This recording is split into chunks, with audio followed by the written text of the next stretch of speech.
वक्फ bill के विरोध में दिल्ली के जंतर मंतर पर all India Muslim personal law board ने बड़ा विरोध प्रदर्शन किया।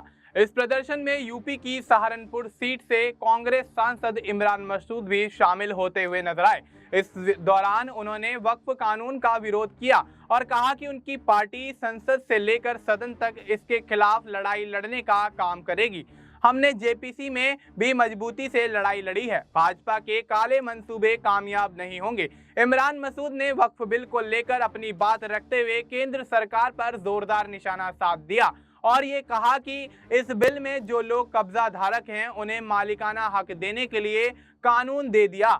ये मुसलमानों के अधिकारों को बुलडोज करने की कोशिश है। आपने सुधारों की तो बात की नहीं, आपने तो बर्बादी की बात की है। कांग्रेस सांसद ने इस दौरान एक शेर के जरिए अपनी बात कही।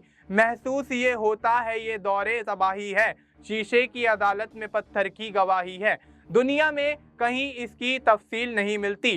कातिल ही मुहाफिज है, कातिल ही सिपाही है। उन्होंने कहा कि आज ये मुल्क के हालात बने और जिस तरह वक्फ कानून लाकर संविधान की धज्जियां उड़ाने की कोशिश देश के अंदर करने का काम किया जा रहा है, मैं इस लड़ाई में अपनी छोटी सी कोशिश अपनी पार्टी की तरफ से हमारे देश के मजबूत नेता राहुल गांधी के छोटे सिपाही के तौर के बीच आपके बीच आया हूं।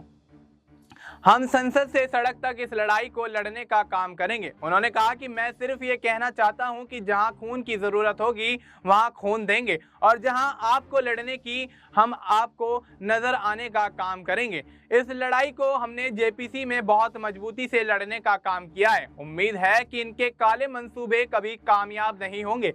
साथ ही आपको यहाँ ये बता दें कि विरोध प्रदर्शन दिल्ली के जंतर मंतर पर 17 मार्च 2025 को किया गया था। इस प्रदर्शन में एआईएमआईएम प्रमुख असदुद्दीन ओवैसी, कांग्रेस नेता सलमान खुर्शीद, जमीयत उलेमा हिंद, जमात ए इस्लामी जैसे प्रमुख मुस्लिम संगठनों और समाजवादी पार्टी के सांसद धर्मेंद्र यादव समेत कई सियासी दिग्गजों ने शिरकत की।